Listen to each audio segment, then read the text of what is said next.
গাজীপুরের কোনাবাড়িতে Messrs Abdul Ali filling station থেকে অবৈধভাবে মজুতকৃত ৩৪,০০০ লিটার জ্বালানি তেল জব্দ করেছে ভ্রাম্যমাণ আদালত। ৩০ মার্চ রাতে জেলা প্রশাসনের নির্বাহী ম্যাজিস্ট্রেট মোহাম্মদ সালিহুর রহমানের নেতৃত্বে এই অভিযান পরিচালিত হয়। অভিযানে পুলিশ, বিজিবি এবং অন্যান্য আইনশৃঙ্খলা বাহিনীর সদস্যরা অংশ নেন।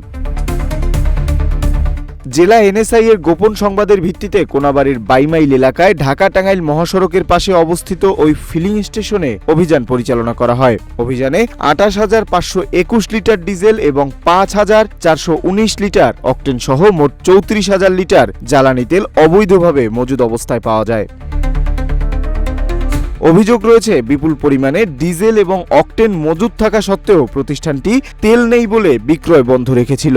এই তথ্যের ভিত্তিতে বিজিবি এবং আইন শৃঙ্খলা বাহিনীর সহযোগিতায় উক্ত ফিলিং স্টেশনে অভিযান পরিচালনা করা হয়। আমরা গোপন সংবাদের ভিত্তিতে একটা রিলায়েবল একটা ইনফরমেশন পাওয়ার পরে আমরা এখানে আসার পরে আমরা দেখতে পাই যে এটা বন্ধ অবস্থায় পাই। আমরা প্রবেশ করার পরে আমরা দেখতে পাই যে স্টোরেজে প্রায় ২৮,০০০ ডিজেল এবং ৫,৫০০ অকটেন পাওয়া যায়, যেটা আমাদের মনে হচ্ছে ইলিগাল স্টোর করে কৃত্রিম সংকটের চেষ্টা চলছে।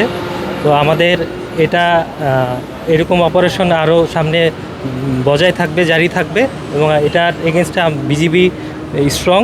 ভ্রাম্যমাণ আদালতের বিচারক মোহাম্মদ সালেহুর রহমান জানান, অবৈধভাবে জ্বালানি তেল মজুদের দায়ে প্রতিষ্ঠানটির ম্যানেজার আবুল কাশেম বাবুলকে ১ মাসের বিনাশ্রম কারাদণ্ড প্রদান করা হয়েছে। একই সঙ্গে প্রতিষ্ঠানটি সিলগালা করা হয়েছে। ট্যাঙ্কে গিয়ে যেটা দেখা যায় যে সেখানে ডিজেল মজুদ ছিল ২৮,৫২১ লিটার আর অকটেন মজুদ ছিল ৫,৪১৯ লিটার।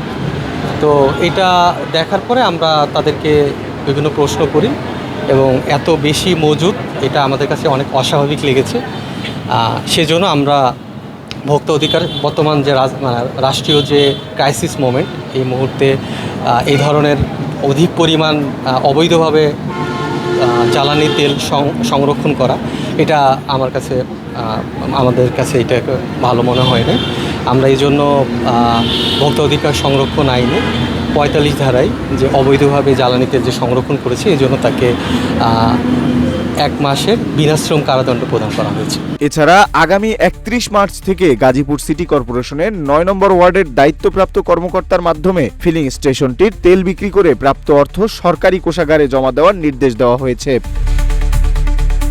নিউজ ডেস্ক, রূপালী বাংলাদেশ।